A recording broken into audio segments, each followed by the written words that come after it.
أعوذ بالله السميع العليم من الشيطان الرجيم.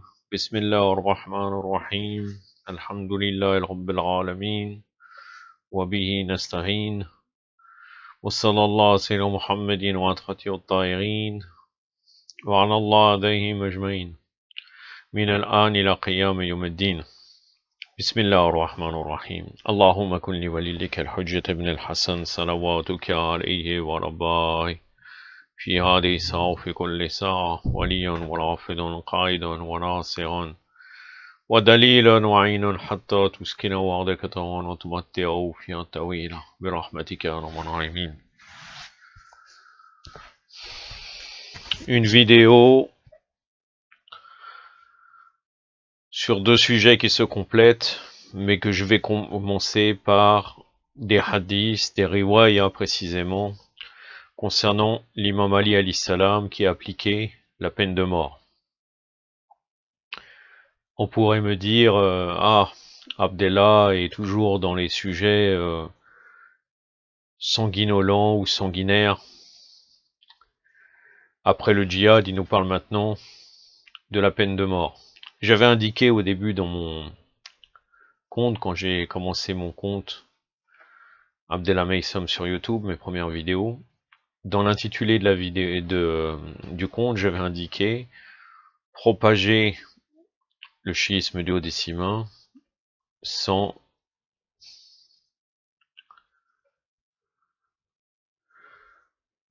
omission, j'ai du mal à me rappeler, je l'avais tout à l'heure, subhanallah.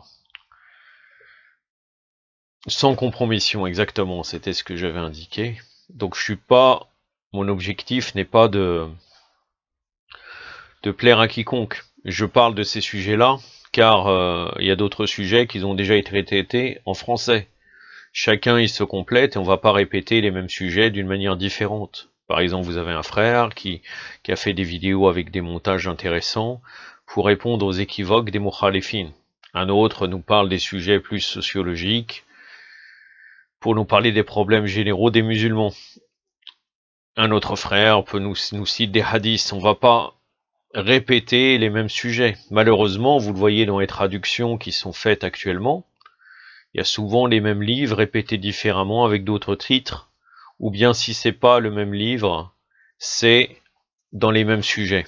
On répète toujours la même chose, donc je cite ces hadiths-là car ils ne sont pas traités dans d'autres endroits.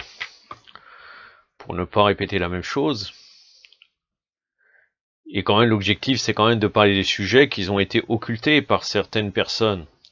Par exemple, concernant la peine de mort, généralement, on cite l'imam Ali alayhi salam, chose qui est vraie, quand Omar ibn al-Khattab, l'arnatullah alayh, était en train de vouloir exécuter une personne, en le considérant coupable parce qu'elle a fait tel ou tel acte, et l'imam Ali alayhi salam intervenait. Même si effectivement, il existe des moments où l'imam Ali a exécuté la personne, mais d'une manière autre, en ramenant d'autres preuves, la plupart du temps, ils ont été acquittés parce que l'imam Ali a montré d'autres choses. Ils ont subi un châtiment différent que la peine de mort. Mais il existe aussi des cas où l'imam Ali alayhi salam a exécuté des mécréants, ou bien des gens qui ont exagéré sur lui, le relate. Et vous allez le voir, et c'est des sources reconnues. Donc voilà, c'est pas quelque chose que moi j'ai sorti de ma poche ou bien d'autres endroits. Donc je vais commencer à vous citer ces riwayas là et après je vais les relier à quelque chose qui est de notre époque totalement. Donc je commence. Un homme avait cité qu'Abu Abdallah alayhi salam, donc l'imam Sadiq alayhi salam, avait dit, Abu Ja'far, donc l'imam Baqir alayhi salam, avait cité, Ali, le prince des croyants, alayhi salam, avait reçu 70 hommes de la région de Zid, de l'Inde. Zid, c'est un endroit en Inde, où il l'avait salué et lui avait parlé avec leur langue. Ali, alayhi salam, avait parlé avec leur langue aussi, puis Ali, alayhi salam, leur avait dit, moi je ne suis pas comme vous m'avez décrit, moi je suis un serviteur, une créature d'Allah. Donc on peut voir que sûrement ils ont exagéré en disant tu es Allah à l'imam Ali. Mais ils n'avaient pas admis en disant vous êtes vous-même. Ensuite, Ali alayhi salam leur avait dit si vous ne changez pas vos idées, si vous ne vous excusez pas et si vous ne repentiez pas vers Allah, je vous tuerai certainement. Or, ils avaient refusé de changer d'idée ou de se repentir. Ainsi, Ali alayhi salam avait ordonné de creuser des puits. Les puits étaient creusés où il y avait des trous, puis il les avait jetés en mettant les couvertures des puits où ils avaient allumé l'un des puits qui était vide. Là, la fumée avait pénétré où tous étaient morts, donc il les a asphyxiés. C'est dans Wassa et le Shira, le volume 82, la page 335. Abu Abdullah alayhi salam avait cité. Un groupe de gens s'était présenté chez Ali alayhi salam en lui disant « Ô notre Dieu, salut !» Or Ali alayhi salam leur avait dit « Repentez-vous » mais ils ne s'étaient pas repentis. Alors Ali ibn Abi Talib alayhi salam avait creusé une cavité dans laquelle il avait allumé du feu. Il y avait aussi creusé une autre cavité à côté où il avait troué entre les deux pour que la fumée y passe. Ensuite, ils avaient jeté dans la cavité après avoir refusé de se repentir où ils étaient tous morts. Donc là, il a utilisé le même mode opératoire. Il les a asphyxiés. Après, est-ce que c'est le même récit en ayant des précisions? C'est possible aussi. Peut-être que l'imam Sadiq alayhi salam a répété le même sujet d'une manière différente, suivant avec qui il était en train de parler. Mais c'est possible aussi que ça soit un autre fait. En tout cas, l'imam Ali alayhi salam a utilisé le même mode opératoire d'asphyxier. Il les a asphyxiés. C'est dans El-Kafi, le volume 7, page 257. Un autre récit, Jaber, donc le fameux compagnon Jaber ibn Abdullah al-Ansari, avait cité qu'Abu Abdullah, c'est-à-dire l'imam Sadiq alayhi salam, avait dit un homme musulman de la tribu de Salaba était amené chez Ali alayhi salam, le prince des croyants, où il s'était converti au christianisme. Là, il y avait des témoins, le prince des croyants l'avait dit, qu'est-ce qu'ils disent ces témoins? L'apostat avait dit, ils disent la vérité, et moi je reviens à l'islam. L'imam Ali alayhi salam avait dit, si vous les aviez démentis, je vous couperai la tête. Alors j'avais accepté ce que vous aviez dit, mais ne le répétez pas. Si vous y retournez, je n'accepterai jamais votre retour. El-Kafi, le volume 7, page 257. Ça reste un sujet difficile, car quand quelqu'un revient, là il savait pertinemment que l'imam Ali alayhi salam allait l'exécuter, puisqu'en fin de compte, l'apostat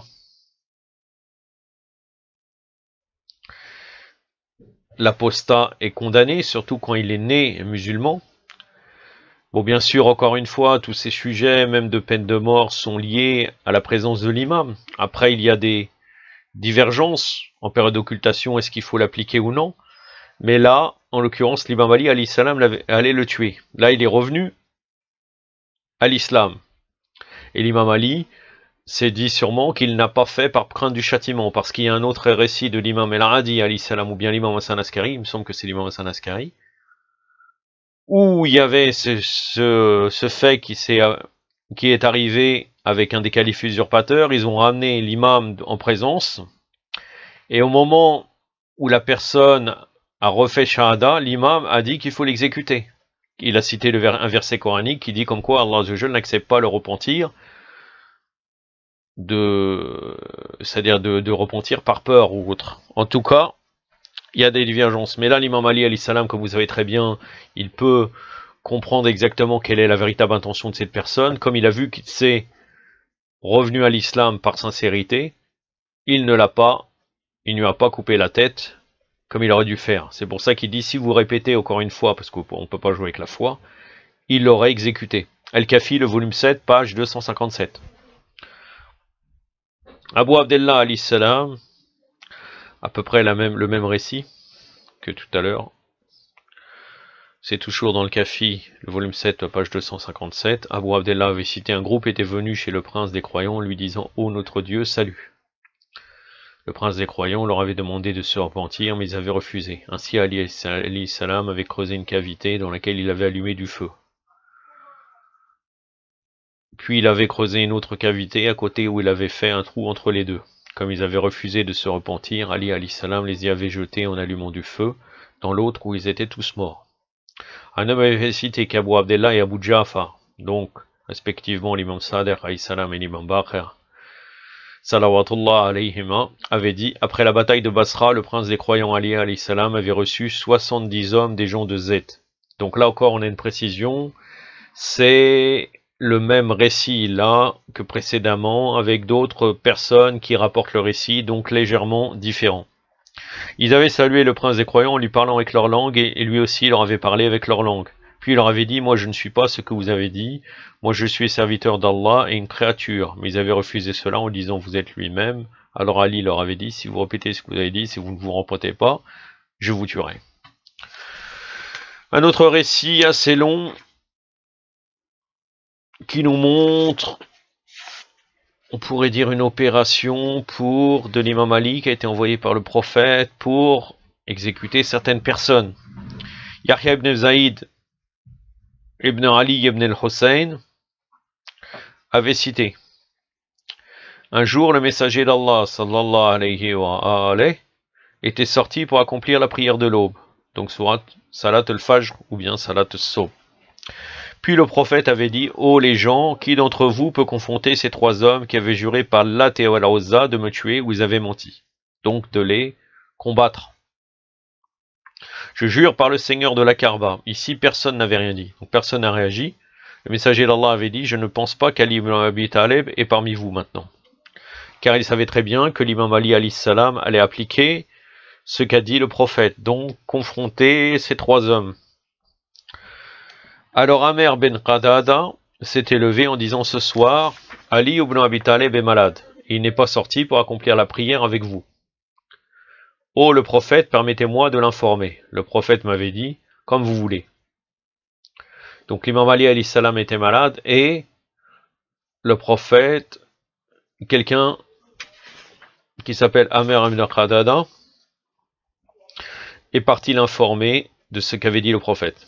Le prophète m'avait dit: comme vous voulez. Puis il était allé chez Ali salam en informant à propos du sujet, où le prince des croyants s'était levé tout de suite. Il portait un cache-col sur le cou, il avait dit au messager d'Allah: ô le prophète, qu'est-ce qui se passe? Le messager d'Allah lui avait répondu: l'envoyé de mon Dieu m'avait informé que 3 personnes veulent me tuer. Ô par le Dieu de la Kaaba, cela avait menti. Puis le prince des croyants avait dit: moi je vais les rencontrer. Donc ces 3 personnes, ils avaient juré par leurs idoles qu'ils allaient exécuter le prophète sallallahu alayhi wa alayhi. Donc le prince des croyants alayhi salam va se déplacer les voir. Le prophète lui avait dit: mais non, portez mes vêtements et prenez mon bouclier et mon épée, car il avait dit: je vais porter mes habits. Le prophète avait mis son bouclier et son turban sur Ali alayhi salam, il avait monté sur son cheval. Alors le prince des croyants s'était empressé vers les 3 hommes. Le messager d'Allah sallallahu alayhi wa alayhi était resté 3 jours en attendant Ali ibn Abi Talib, mais Jibril alayhi salam, ne s'était pas présenté pour lui donner l'ordre, et rien de nouvel n'était reçu. Ainsi Fatima alayhi salam était venue chez le messager d'Allah en compagnie d'Al-Hassan et Al-Hussein, salawatullah alayhima, en disant au prophète sallallahu alayhi wa alayhi: ces garçons sont comme des orphelins. Le prophète avait baissé ses yeux en pleurant. Ensuite le prophète avait dit: ô les gens, quiconque peut m'informer où est Ali alayhi salam, je le promettrai le paradis. Ainsi les gens s'étaient précipités pour chercher Ali ibn Abi Talib alayhi salam. Enfin, Amer ibn Qadada avait trouvé Ali alayhi salam en l'accompagnant. Ali s'était présenté en emmenant 2 captifs, une tête coupée, 3 chameaux et 3 chevaux, où Gabriel était descendu pour informer le messager d'Allah à propos de tout cet événement. Le messager d'Allah avait dit à Ali ibn Abi Talib alayhi salam: ô Abul Hassan, voulez-vous que je vous dise ce que certains disaient? Les hypocrites disaient que Ali alayhi salam était en train de mourir il y a 1 heure, mais il veut maintenant parler. Alors le messager d'Allah avait dit: ô Abul Hassan, parlez vous-même pour que vous soyez témoin envers tout le monde. Ali alayhi salam avait répondu: ô le messager d'Allah, lorsque j'étais arrivé à la vallée, j'avais vu ces hommes monter sur leurs chevaux, où ils m'avaient appelé en demandant: qui êtes-vous? Je leur avais dit: moi je suis Ali ibn Abi Talib et le cousin du messager d'Allah. Puis ils avaient dit: nous ne connaissons pas que Allah est un messager. Si nous vous tuons ou nous tuons Mohammed, pour nous cela nous est égal. Ali ibn Abi Talib alayhi salam avait expliqué que cet homme tué m'avait attaqué, où nous deux nous étions battus par quelques coups. Mais un vent rouge avait soufflé où j'avais entendu votre voix. Oh, le messager d'Allah, en disant: J'avais coupé les bandolières de son bouclier, vous m'aviez dit frappez son épaule où je l'avais frappé. Ensuite un autre vent avait soufflé où j'avais entendu votre voix en disant j'avais levé son bouclier de sa cuisse, alors frappé entre les épaules et le cou. Ainsi j'avais frappé en les coupant, puis je l'avais battu en coupant sa tête où je l'avais porté avec moi. Donc le prophète par distance donnait des ordres à travers un vent à l'imam Ali pour lui dire par où il devait frapper. Ces deux hommes m'avaient dit, nous avons entendu que Muhammad sallallahu alayhi wa sallam est gentil, affectueux et aimable, donc appelez-nous chez lui, ne nous tuez pas. Notre camarade que vous avez tué était équivalent de 1000 chevaliers, d'héros chevaliers. Le messager d'Allah avait dit à Ali ibn Abi Talib, la première voix que vous avez entendue, c'était celle de Gabriel, Jibril, donc ce n'était pas le prophète. L'autre voix, c'était celle de Mikaël alayhi salam. Ensuite, Ali ibn Abi Talib s'était dirigé vers l'un des deux hommes en le présentant au prophète, qui avait dit à cet homme, dites qu'il n'y a de Dieu qu'Allah et que moi je suis le messager d'Allah. L'homme avait dit, portez la montagne d'Abu Kubayl, c'est plus aimé pour moi que dire cette phrase. Le messager d'Allah avait dit à Ali alayhi salam, ou Abul Hassan, prenez-le et coupez sa tête. Car dans le charia, l'action pour exécuter quelqu'un, c'est couper sa tête. Ce n'est pas la pendaison qui entraîne une souffrance qui est très dure. Apparemment, et ça prend une quinzaine de minutes pour que la personne soit morte. Alors que là, c'est instantané. Ali avait coupé sa tête. Donc là, encore une fois, une exécution de l'imam Ali alayhi salam. Par l'ordre du prophète sallallahu alayhi wa sallam. Puis le prophète avait dit à Ali, présentez-moi l'autre. Le messager d'Allah avait dit à l'autre, dites qu'il n'y a de Dieu qu'Allah et que moi je suis le messager d'Allah. L'homme avait dit au prophète, tuez-moi comme mon camarade. Le messager d'Allah avait dit à Ali, prenez-le, coupez sa tête. Là, Gabriel était descendu en disant, oh Muhammad, Allahumma salli ala Muhammad wa ali Muhammad wa lajjal farajahum wa al-ranada. Votre Seigneur vous dit salut, il vous dit aussi ne le tuez pas, car il est jovial et généreux parmi les siens. L'homme qui était sous l'épée avait dit au prophète, c'est votre Seigneur qui vous ordonne. Le prophète avait dit oui. Puis l'homme avait dit, par Allah, quand je n'avais pas même un dirham, je le donnais à un nécessiteux. Je n'avais jamais causé avec personne avec moussaderie, et je n'avais jamais regardé avec grimace lors des difficultés. Alors moi, je témoigne qu'il n'a de Dieu qu'Allah, et que vous êtes le messager d'Allah, sallallahu alayhi wa sallam. Là, le messager d'Allah avait dit, ce sont ta jovialité et ta générosité qui t'avaient guidé vers le paradis. El-Khisal de Shir Sadouk, la page 94. Donc, on peut voir que cette personne a été sauvée grâce à ces bonnes actions qu'il avait faites pendant la période d'ignorance de son ignorance. Donc, même ça, d'ailleurs, il y a des fois, quand on demande à un savant pour quelles raisons certaines personnes se sont converties à l'islam ou au chiisme, une deuxième, vraiment une grande narma, un grand bienfait. Il est dit que, pourtant on vivait dans un milieu mécréant, que on a fait peut-être certaines actions,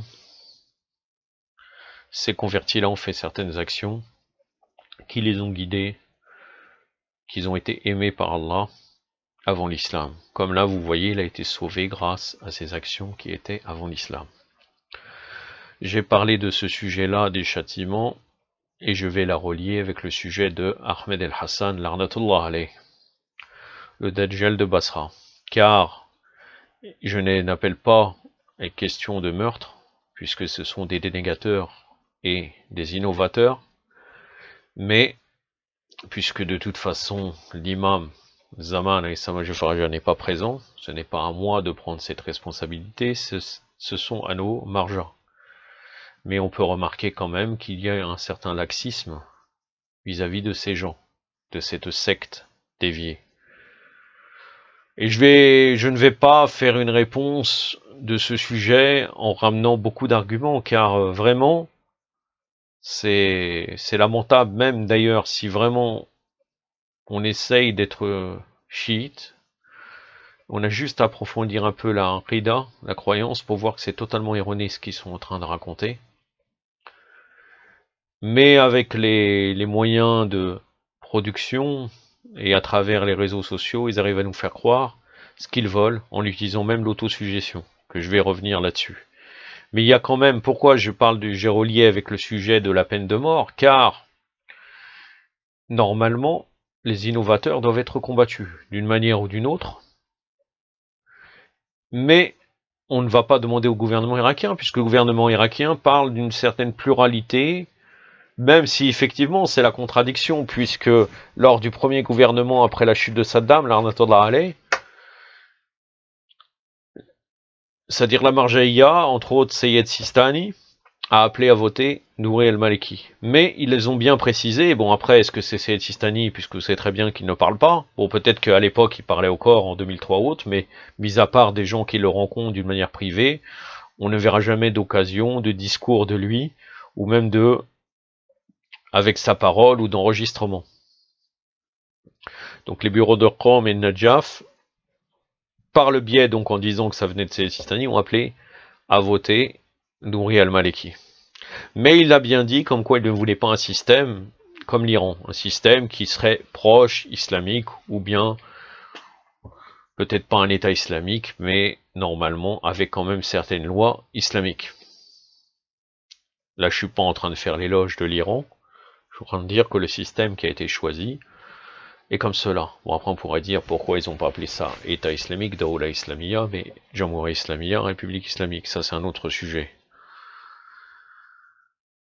Donc, normalement, on va pas dire au gouvernement irakien, vous ne faites rien. La seule fois où ils ont fait quelque chose contre les partisans d'Ahmed el-Hassan, ça remonterait une année en arrière à peu près, c'est parce que ces gens-là, Ahmed el-Hassan, et d'ailleurs c'est la conséquence de cette secte, de croire qu'ils sont guidés, ont comploté contre l'État, et ils ont trouvé des armes, et ils ont fait une action armée contre cela, contre ces gens.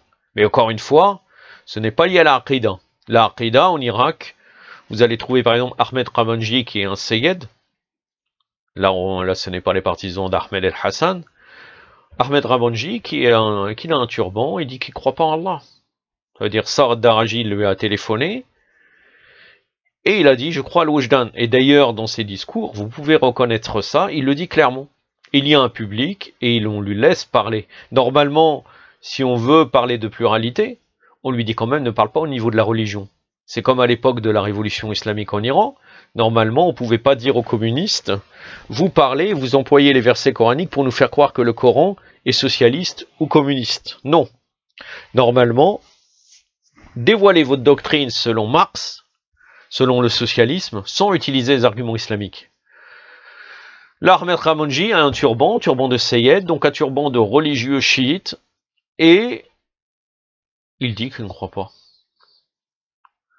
Alors là, le châtiment, normalement, dans la charia, c'est l'exécution. Quelqu'un qui nie, qui est sorti de l'islam. Mais, après, encore une fois, ce n'est pas nous qui faisons ça. Est-ce que certains marjas croient qu'il faut exécuter la personne s'il dit ça? Parce que là, il le dévoile. Parce que toujours l'apostat, s'il reste chez lui et est devenu apostat, c'est pas notre problème. Mais normalement, il devrait être exécuté. Mais après, encore une fois, comme je vous dis, peut-être qu'il va aller en prison ou autre. Ça, c'est un sujet de savoir si ce marja, les marjas pensent qu'il faut l'exécuter ou non en période d'occultation. Ce n'est pas de ma responsabilité. Ou bien vous avez Seyed Farqad al-Qazwini qui dit que le mois de Ramadan, c'est au mois d'octobre. C'est encore une forme d'hérésie avec des arguments ou autres. On va arriver où? Je ne sais pas après. Donc ce problème de Ahmed el-Hassan est le problème de la Marjaïa. Il n'est pas le problème de l'État irakien. Mis à part, et d'ailleurs étonnamment, Seyed Farqad Qazwini a débattu avec les partisans d'Ahmed el-Hassan. Il existe un débat en arabe, sinon on trouve pratiquement rien sur ces sujets. Je vais quand même, et je vais prouver légèrement qu'ils sont des innovateurs, je vais parler un peu de Ahmed el-Hassan, son parcours, car il a existé avant même la chute de Saddam. Je connais quelqu'un qui a été en Irak et qu'il y avait quelqu'un qui lui a fait la propagande pour ce sujet-là. Mais à l'époque, il ne disait pas qu'il était Mehdi ou Yéméni ou autre. Non, il était un proche de l'imam. Après, il a même dit qu'il était son fils. Je vais vous ramener deux hadiths qui concernent l'innovation. Ça, c'est dans Iqab al-Armal de Shir Sadour. Hein. C'est une version en français, et donc c'est à la page 27, c'est la fondation Imam Hassan al-Mujtaba. C'était distribué par les Khoja, nos frères Khoja, à Mefil Zainab, à la Courneuve, en banlieue parisienne. Ce n'est pas distribué, c'était en vente, mais d'ailleurs, il n'y en a presque pas, peut-être même il n'y en a même plus maintenant. Ça, c'est un livre que dès que je l'ai vu, je me suis précipité pour l'acheter. Et à la suite aussi, on pourrait dire le complément qui s'appelle Sawab al-Armal, les récompenses pour les actions. Donc selon le saint prophète Mohammed, sallallahu alayhi wa alayhi, toute innovation est un égarement et tout égarement est un chemin qui mène à la jihad. Ça, c'est un hadith qui est même connu chez les mukhalifin. Selon l'imam Ja'far Sadiq alayhi salam, dans les premiers temps de l'islam, un homme cherchait à acquérir licitement le gain de la dunya, de ce bas monde, en espérant en profiter, mais il n'y parvint pas. Il essaya à nouveau avec des méthodes illicites et il échoua. Shaitan, le maudit, Shaitan le maudit, se présenta donc à lui pour lui dire « Tu désires que ce monde t'accorde ton gain licitement, mais tu t'aperçois que c'est impossible, qu'il en est de même avec des moyens illicites. Je te propose une méthode pour faire augmenter ton gain. Ta vie d'ici-bas sera florissante, et crois-moi, bon nombre te suivront. Veux-tu que je t'explique comment ?» L'homme répondit « Oui. » Shaitan le maudit le dit alors avec joie « Innove dans ta religion et initie les hommes à te suivre. Tu verras le résultat. » L'homme innova dans sa religion et invita les gens à le suivre. Bon nombre le suivirent et personne ne se repentit de cette grave erreur. Le châtiment de la géhenne sera leur dernière demeure, et le crépitement de ces flammes détruira tout innovateur. Vous voyez que quand quelqu'un innove dans la religion, il y a une facilité. Shaitan intervient, et pour rendre les gens totalement égarés, et continuer dans leur égarement. Et d'ailleurs, c'est ce qui est passé. Il est arrivé à parler à Ahmed el-Hassan, ou bien il a son nom, s'appelle Radawi, ou je sais plus comment. Il est connu en Irak. Il est né dans une famille connue, à Basra, qui est connue. Il a ses parents, et c'est pour ça que j'arrive à dire que c'est un bâtard. Pourquoi je dis que c'est un bâtard? Parce que de toute façon, l'imam Ali alayhi salam, celui qui se prétend Amir al-Mu'minin, il est un fils de zina. Là, on pourrait dire c'est la même chose. Tu viens, tu prétends que tu es l'imam Mahdi, ou même si tu vas dire que tu n'es pas le même Mahdi, puisqu'il t'a dit 12 Médiyines. On va revenir là-dessus. Mais tu dis que tu es yéméni, tu fais une prétention d'être yéméni, mais avant cela, avant la chute de Saddam, tu disais donc être un proche de l'imam. Déjà, il y a des hadiths qui disent que le Yéméni, le Khorasani et le Sofiani, Khuruj Sofiani arrivent dans le même temps, pratiquement. Et après, l'imam Mahdi est là. Ça fait combien d'années que Ahmed el-Hassan, je dis tu, mais en vérité, c'est un arabe. Je sais même pas quelle langue il peut comprendre, mis à part l'arabe, parce que franchement, même son arabe est lamentable. J'ai pas dit moi que je maîtrise l'arabe, mais quand tu prétends être yéméni, je suis désolé, le yéméni, dans les hadiths, vient du Yémen. Peut-être après on va donner une interprétation ésotérique de je sais pas quoi, le yéméni vient du Yémen. Et d'ailleurs, si vous voyez, même les ambassadeurs de l'imam Mahdi à Fajar, ils avaient même certains pouvoirs. Quels sont ces pouvoirs à lui? Je sais pas. Mis à part avec ses moyens de communication. D'ailleurs, de toute façon, on sait même pas qu'est-ce qu'il dit la réalité. Bon, après, il y a des livres, je sais pas quoi, est-ce que c'est lui qui les écrit? Ça, c'est comme le sujet de Ali Dani en France. Ali Dani, si vous voyez, c'est quelqu'un, un maghrébin, un vieux qui a peut-être 60, 70 ans, qui a dit le Furqan atomique. C'est un espèce de truc de tourneur, une machine en ferraille. Il tourne, il dit ça, c'est Furqan atomique. Il sait même pas parler. Même parler, il n'arrive pas. C'est-à-dire parler quoi que ce soit en arabe compréhensible, il n'y arrive pas. Et tout un mouvement. Quand ils en font même un CD que j'avais MP3, qui est très bien d'ailleurs, 2h30 sur le martyr de l'Imam Hussein, il signe Ali Dani. Il n'a rien à voir avec ça, mais il signe Ali Dani. Là, c'est pareil. Ça veut dire tout un bruit, Ahmed el-Hassan, l'autre de tel endroit, ils ont dit ça, et la bannière, et patati patata. Mais en soi, on ne sait même pas qu'est-ce qu'il a dit, en fin de compte. On ne sait pas qu'est-ce qu'il a dit. D'ailleurs, là, après, je sais très bien la réaction. Vous mettez des commentaires, vous mettez ce que vous voulez. Ça va rien changer à ma position. Et encore une fois, je ne base pas ma religion, moi, sur l'istikhala et les rêves. Mais en tout cas, il ne sait pas parler. Il ne sait pas parler arabe. En tant que yéméni, tu prétends être le yéméni, toi, Ahmed el-Hassan, parle correctement. Ne parle pas l'arabe des souks de l'Irak, ça c'est quand même fou.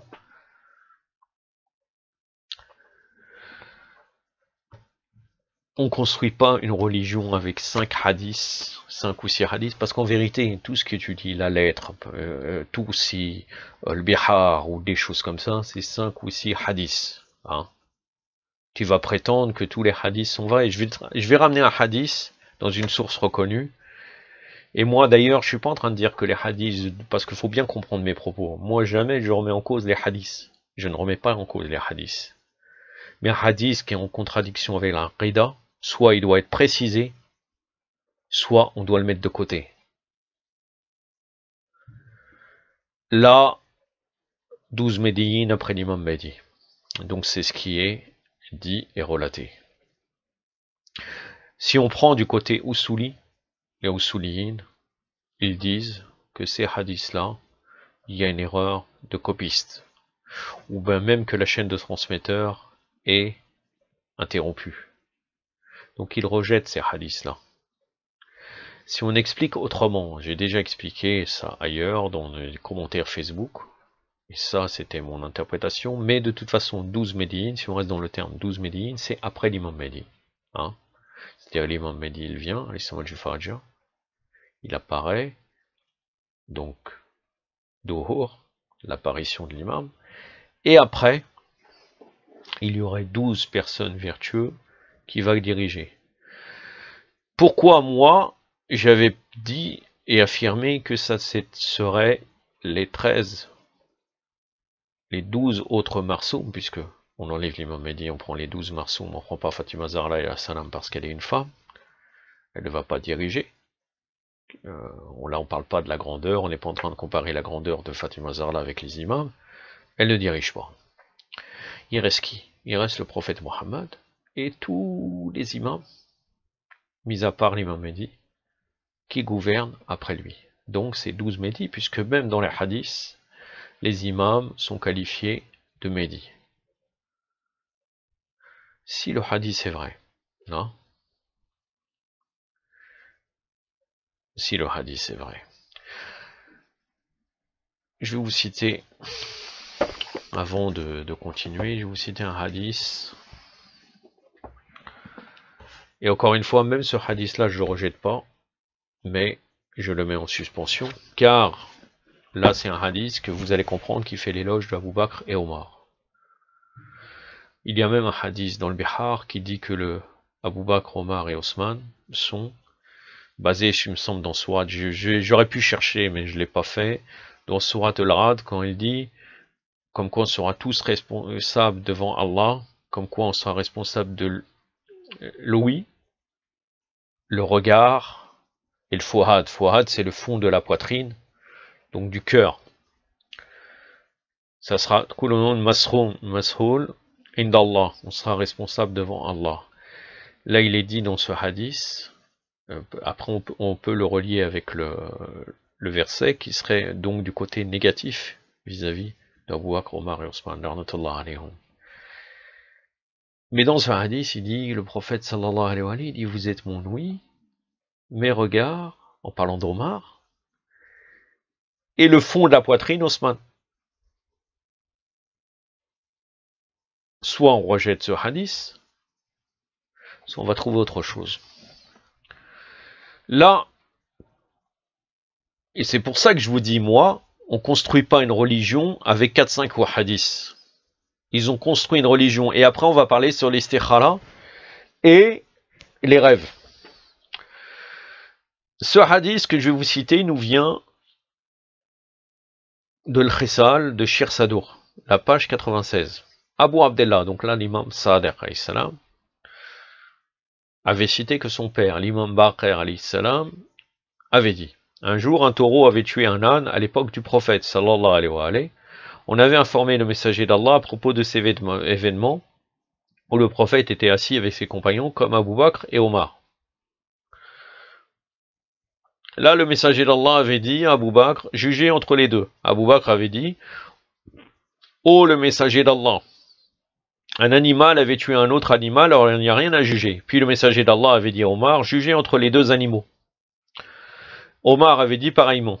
Puis le prophète avait levé ses mains vers le ciel en disant « Je remercie Allah qui m'avait aidé d'avoir des compagnons qui jugent comme des prophètes. » À vous, je vous laisse avec ce hadith. Est-ce qu'il est vrai, est-ce qu'il est faux, ou en contradiction, ou bien on peut donner une interprétation intérieure, c'est possible. Moi, personnellement, je la vois pas. Et c'est dans le Khisal. Est-ce que tous les hadiths seraient forcément vrais? Est-ce qu'il n'y a pas de possibilité de falsification hein, dans nos livres? Pourtant, normalement, on doit revenir à nos croyances. Concernant l'istikhara et les rêves. Je suis désolé. Normalement, on construit, on fait le point de doctrine ne se bat jamais sur l'istikhara ou les rêves. Vous parlez d'istikhara, je connais et d'ailleurs, c'est ce qui est arrivé avec notre frère, un de nos frères que je ne vais pas citer, qu'Allah le protège et le bénisse. Et ce que je trouve dommage, je lui soulignerai quand je vais le rencontrer prochainement, Inch'Allah, ce que je trouve dommage, c'est qu'il a été amené à vouloir faire istikhara.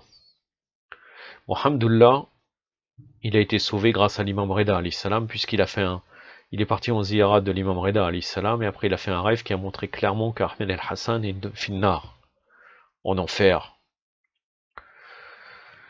Mais avant, il a vu des rêves. Il a même vu, apparemment, d'après ce que dit un qui de partisan de Ahmed el-Hassan, l'arnatullah alayh, il aurait vu comme quoi lui, et lui-même, ce frère-là, donc ce frère qui a demandé, qui a commencé les rêves, il aurait vu comme quoi il a dit au prophète, faut suivre les bannières noires. Comment, toi, un simple individu, tu conseilles au prophète? C'était facile de voir que c'est un rêve shaitani. Et après, on a continué. Et l'istikhara, c'est pareil. Vous faites une fois istikhara, et qu'est-ce que ça veut dire? Ça veut dire qu'on voit le faux, par exemple, on dit, vous êtes sûr que quelqu'un c'est Dajjal, par exemple, vous êtes sûr et certain. Tout le monde qu'il est un Dajjal. Il fait zina, il fait tout. Est-ce que ce frère-là, est-ce que cette personne-là, allez avec Imam Zaman? Et après, tu fais istikhara. Et tu vois peut-être que c'est négatif, c'est entre les deux. Tu fais istikhara dans quelque chose qui sert à rien. Tu es à rapprocher d'Allah pour faire istikhara dans tout. Pour qu'Allah Azzawajal te réponde dans tout comme ça, d'une manière claire. Et après, tu insistes sur l'istikhara. Ah, là c'est bon. On a fait comme ça. On a fait tout le temps istikhara. Et donc là, on est tombé. À force de faire istikhara, on tombe. C'est pareil. C'est exactement pareil hein, pour les rêves. Tu rêves, comme tu vois pas de rêve, tu continues. Parce que tu dis continue, continue. Ah non, c'est pas clair. Alors continue, rajoute 15 jours. Pense à ça, pense à faire des rêves. Et après, tu vois quelque chose. Parce que ton autosuggestion t'a permis de croire ça. Et d'ailleurs, tu crois quelque part qu'il y a une part de vérité dans ça. Puisque finalement, tu as été amené, ils t'ont amené à te faire croire comme quoi tu dois faire istikhara ou bien tu dois faire les rêves. Istikhara pour du batel. Pour du batel. Vous dites ce que vous voulez. Après, vous pensez qu'est-ce que vous voulez. Ce n'est pas mon problème. Je ne comprends pas. D'ailleurs, il y a des hadiths. C'est le hadith dans le Bihar et la Noire. Non, pardon, dans le Kafi. J'avais fait une vidéo, maudire les ennemis des chiites. Et dedans, dans ce chapitre, il y avait une chose très connue. Après, on va dire les insultes ne sont pas autorisées. Quand vous voyez les gens de l'égarement, accentuer le larme et l'insulte. Donc, les gens de l'égarement, c'est, et d'ailleurs ils l'ont fait les imams, alayhi salam. Ils l'ont fait avec certains innovateurs que j'avais cités dans une vidéo que j'ai fait sur les roulates, exagérés envers les imams. Donc, c'est pour montrer qu'il faut avoir une attitude ferme vis-à-vis de ces gens-là. Et normalement, il faut que le Marjaïa combatte ces gens-là, d'une manière ou d'une autre. Mais je suis personne. Mais d'ailleurs, on doit avoir une attitude qui est claire. C'est comme certaines personnes qui, je connais à Paris, dont 2 personnes qui se disent qu'ils sont l'imam Mahdi. Hein? D'ailleurs, ah non, j'ai oublié une autre chose sur le Dajjal de Basra. Abdellah Hachem. Abdellah Hachem qui était un producteur, ce qu'il dit, il a rencontré des stars, d'ailleurs dans la série Les Arrivés, qui était auparavant à peu près correcte sur les théories conspirationnistes, malgré qu'à la fin, il avait encore un délire messianiste. Il a commencé à dire que Nasrallah, Sayyid Hassan Nasrallah, là je suis ni en train de le critiquer ni rien, je ne commençais pas encore à dire oui mais Abdellah il le critique, là on va se baser sur ce que je dis. Il a dit que c'était le Yéméni. Si des gens de Hezbollah croient ça, c'est qu'ils ont un problème. Hein? Encore une fois, Khourouj Yéméni, il est proche de la venue de l'imam. Si vous dites que, dans ce cas, que ça soit Nasrallah ou Ahmed El Hassan, il y a un problème. Il y a un problème qui est lié au corps, et ça, je voulais m'arrêter là, mais finalement c'est venu, on dit la parole engendre la parole, car la venue de l'imam, il y a plusieurs choses, entre autres l'appel de Djibril, alayhi salam, qui a lieu le jour du 23 Ramadan. Yom al-Qadr. Yom al-Qadr, c'est le jour du 23 Ramadan. Et là, il est dit qu'il sort le vendredi. Bon, après, il y a des hadiths qui disent le samedi, mais apparemment, ça serait Taqiyya, mais en tout cas, le vendredi. Ou le samedi de Yom Ashura. Yom Ashura, le début de la révolution de l'imam Zaman et Saint-Jura, puisque un des slogans, c'est celui, Ya Ali Sarat el-Hussein, c'est celui qui va venger l'imam Hussein alayhi salam d'une manière totale. Le Raja, le retour, il va faire subir le châtiment envers les ennemis de Al-Bayt alayhi salam.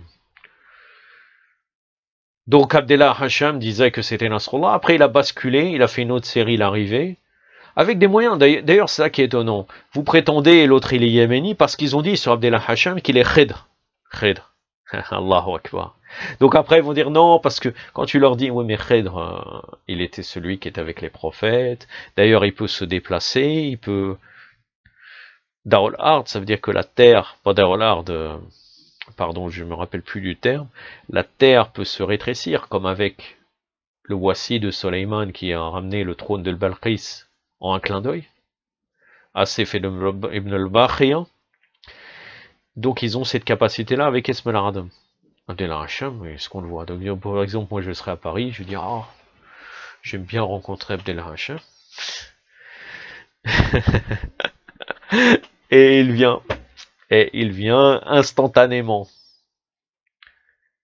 La'natullah alayh, la'natullah alayh, la'natullah alayh. Il vient directement, il est appelé Khid. Ils ont dit non, c'est une manière spirituelle de dire cela.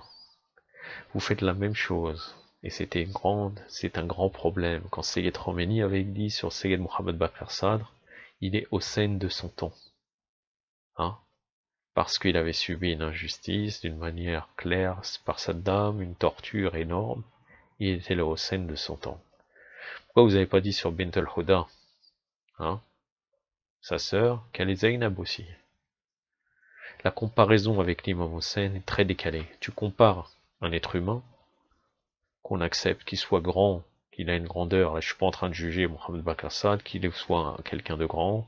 Après, vous allez dire, oui, mais Abdellah, est-ce que vous avez trouvé une fois où j'ai critiqué Mohamed Bakr Sadr? Mon opinion, je suis pas là pour parler de cette opinion-là. Après, vous allez dire, oui, mais Abdellah, Fadak, nanani, nanana, ça c'est Fadak, qu'est-ce qu'il dit?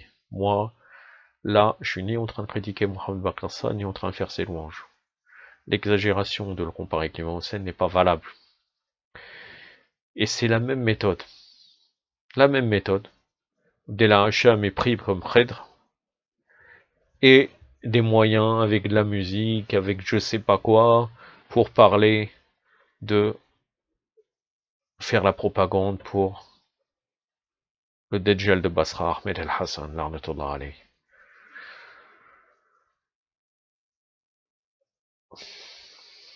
De toute façon, j'avais d'autres trucs, mais finalement, on va s'arrêter ici. Nous sommes à 45 minutes. Inch'Allah. Je suis pas venu pour faire une argumentation des heures sur ce sujet-là, vraiment pas.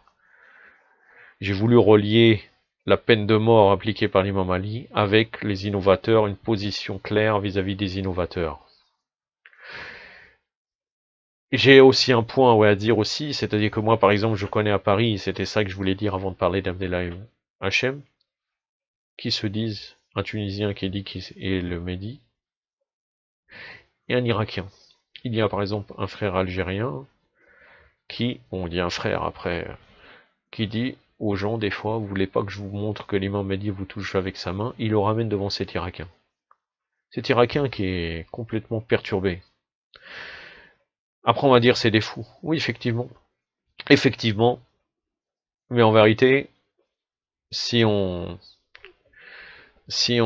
voit avec eux, ils jouent quand même un rôle pour les gamins. Par exemple, j'ai dit à ce Tunisien une fois, au début quand j'ai su ça, après je lui dis tu discutes plus avec moi. Je lui dire c'est terminé, tu me parles même pas. Même lui dire salam alaikum, pourquoi je lui dis salam alaikum, hein, quelqu'un qui se prétend pour l'imam Mahdi. Je lui dis l'imam, il est rahmatan el alamin, comme le prophète sallallahu alayhi wa sallam, miséricorde pour le monde. Il a dit non. Il est miséricorde pour les gens qu'il connaît. Après, ce qui est très drôle, et il y avait un frère, Rafidi, machallah, qui est parti avec lui, qui allait prendre le bus, le tramway. Celui-là qui se prend pour l'imam Mahdi a couru après le tramway. Moi, j'aurais été lui, j'aurais dit, ah Mahdi, toi qui prétends être Mahdi, pourquoi tu rentres pas directement chez toi? Qu'est-ce que tu as besoin de ces moyens? Tu cours après le bus. T'as pas besoin. Tu pourrais même faire une fraction de seconde, tu rentres dans le bus par exemple. Tout ça, de l'imposture, il faut avoir des positions claires. C'est pas normal que les partisans du Yéméni, de ceux qui prétendent Yéméni, on discute avec eux normalement. On va leur dire, mes frères, quels frères? Ils prétendent que le Yéméni, l'autre c'est le Yéméni, et qu'il soit Mehdi ou je sais pas quoi. Yaktafi ba'ad al-qadr, l'arnatullah alayh.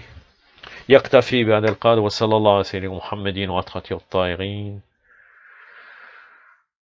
والسلام عليكم ورحمة الله.